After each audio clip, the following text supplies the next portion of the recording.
अस्सलाम वालेकुम। बिलाखिर मुज़ाकरात से भागने वालों ने घुटने टेक दिए। पीटीआई बामुकाबला हुकूमती इत्तेहाद। पार्लियामेंट हाउस में बड़ी बैठक हुई और इसमें सबसे पहले कप्तान को आदि फतह मुबारक हो, क्योंकि वो पहला मार्का जीत चुके हैं। एक तरफ तो हुकूमत ने अपने हमले जारी रखे हुए हैं, एक जानिब पाकिस्तान तहरीक इंसाफ के साथ पॉलिटिकल विक्टिमाइजेशन का अमल जारी और सारी है, दूसरी जानिब सुप्रीम कोर्ट पर ताबड़तोड़ हमले किए जा रहे हैं। वहीं दूसरी जानिब घबरा भी जाते हैं, ये घुटने भी टेक देते हैं। अब देखिए, 3 रुकनी बेंच के सामने ये पेश नहीं होना चाह रहे थे, अब इसी 3 रुकनी बेंच को ये मान रहे हैं। जब इन्होंने पहला टाइम बाय करना होता है, जब इन्होंने टाइम बाय करना होता है, इनके लिए असूल, इनके लिए कायदा, मॉरल्स कुछ भी इनकी डिक्शनरी में एग्जिस्ट ही नहीं करता। ये दूसरी मर्तबा आज ऐसा हुआ है कि आज भी ये समात में शामिल थे, पिछली समात में भी ये लोग शामिल थे, इसी 3 रुकनी बेंच को ये मान रहे थे, इसी के सामने ये चाह रहे थे, अपना नुक्ता इनके सामने पेश कर रहे थे। इसका मतलब तो ये है कि इन्होंने इस अदालत को तस्लीम कर लिया है। मौलाना फजलुर रहमान की बात कर लेते हैं, मैडम मरियम साहिबा की बात कर लेते हैं। दोनों ने कहा जी मुज़ाकरात तो हो ही नहीं सकते, ये तो पॉसिबल ही नहीं है, लेकिन अब क्या है कि ये सारे मुज़ाकरात के लिए बैठ रहे हैं। पाकिस्तान मुस्लिम लीग नून के मरकजी रहनुमा वफाकी वजीर जावेद लतीफ ने कहा पीटीआई माफी मांगे हमसे, बाद में मुज़ाकरात होंगे। इसलिए उन्होंने मजीद कहा कि जो पार्लियामेंट को गालियां देता था, इसको पहले माफी मांगनी पड़ेगी। उन्होंने कहा नवाज शरीफ के ऊपर जो भी केसेस इन्होंने बनाए उसके लिए भी माफी मांग ले, इमरान खान माफी मांगे, तब हम जाकर के जो है मुज़ाकरात के लिए बैठ सकते हैं। अब हम बात कर लेते हैं नवाज शरीफ हमारे वजीर आजम के बारे में। इन्होंने पार्लियामेंट में खिताब किए, इन्होंने कहा पीटीआई से मुज़ाकरात एक ही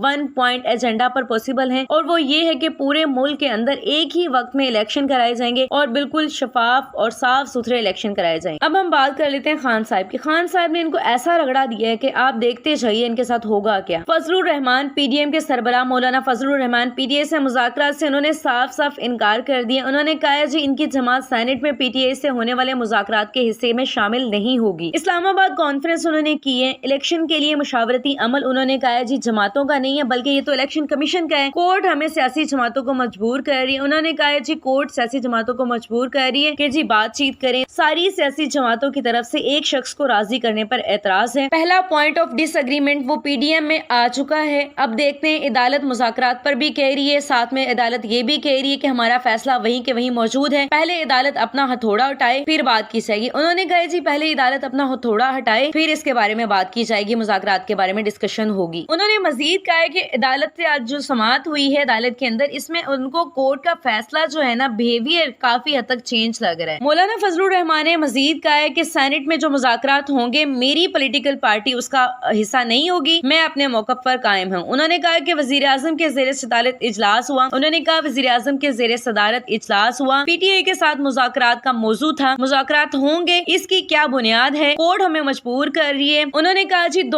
कहा जी अदालत उस्मा 90 दिन पर अटकी हुई है, क्यों आइन के वो बार बार लेके आ रहे हैं। ये वही आइन है जनाब जो 1973 का आइन, 1973 का आइन, ये वही आइन है जनाब 1973 का आइन, 1973 का आइन जिसका आप राग गिलाते रहे हैं। अब मौलाना फजलुर रहमान क्या कह रहे हैं, उन्होंने कहा जी पंजाब में जो भी पार्टी कामयाब होगी वही वफाक में कामयाब होगी, तो आप डरते क्यों हैं, आप आए सामने। जनाब आप पूरे पंजाब में कामयाब नहीं हो सकते हैं, आप चाहे सारे मिलकर कोशिश कर लें, आप सारे मिलकर कोशिश कर लें, लेकिन फिर भी आप पंजाब के अंदर कामयाब नहीं हो सकते। आप नए बनकर आ जाए तब भी आप पंजाब के अंदर कामयाब नहीं हो सकते। मौलाना फजलुर रहमान ये बात आप समझ लें। बिलाखिर पीटीआई और पीडीएम मुज़ाकरात की टेबल पर बैठे, इन्होंने बातचीत शुरू की। पार्लियामेंट हाउस कमेटी रूम के अंदर ये मुज़ाकरात शुरू हुए। इसहाक डार, साद रफीक, आजम तार, यूसुफ रजा गिलानी, नवीद और किश्वर ज़हरा ये गवर्नमेंट की तरफ से शामिल थे। अगर हम बात करें पीटीआई के लोगों की, इसमें फवाद चौधरी, शाह महमूद कुरैशी और अली जफर पीटीआई की तरफ से ये 3 लोग शामिल थे। 3 रुकनी कमेटी थी पीटीआई की। एमक्यूएम का वफद भी इस कमेटी रूम में शामिल था। पीटीआई वफद ने इमरान खान का मौक़िफ़ अच्छे से समझाया, उनको बताने की कोशिश की। पीटीआई की तरफ से 3 नुकात का एजेंडा सामने रखा गया। इन शॉर्ट वो कहना क्या चाह रहे हैं, पीटीआई ने मुज़ाकरात किए, पीटीआई ने साफ साफ बताया कि इमरान खान का ये मौक़िफ़ है। पहली चीज वो क्या चाह रहे हैं, पीटीआई ने कहा है जी मई में कौमी असम्बली और दोनों सूबाई असम्बलियां तहलील कर दी जाए, यानी वो सिंध असम्बली की बात कर रहे हैं, यानी वो नेशनल असम्बली की भी बात करें, वो बलूचिस्तान असम्बली की भी बात करें। उन्होंने कहा जी वफाकी और 2 सूबाई असम्बली आप तहलील कर दें, मई 14 से आगे तारीख के लिए आइन में तरमीम की जाएगी। उन्होंने कहा जी आइन से हम इन्हराफ नहीं करेंगे, आइन में लिखा है कि साफ साफ 90 दिन के अंदर इलेक्शन होंगे, इंतखाबात की डेट भी वही फाइनलाइज होगी। उन्होंने कहा जी मई में जब असम्बली डिसॉल्व होंगी और इसके बाद आप ऐलान करेंगे कि हम आइन में तरमीम करेंगे। अब आइन में तरमीम कैसे हो सकती है, ये तो पॉसिबल ही नहीं है। अब होगा क्या, आइन के अंदर जब तरमीम की बात आएगी तो 2/3 अक्सरियत रिक्वायर होगी। फिर से ये क्या करेंगे, पीटीआई के इस्तीफे वापस लेने होंगे इनको, फिर पीटीआई के मेंबरान आएंगे और आइन के اندر ترمیم کے بارے میں بات کی جائے گی۔ پھر اس کے بعد تیسری چیز جو عمران خان کی طرف سے بتائی گئی ہے وہ یہ ہے کہ پھر اس کے ساتھ ساتھ جولائی میں ملک بھر میں عام انتخابات کروائے جائیں گے۔ اب یہ ایک ماسٹر سٹروک ہے، پہلی فتح عمران خان کی یہ شامل ہو چکی ہوئی ہے۔ مذاکرات کا پہلا دور مکمل ہو چکا ہے۔ کل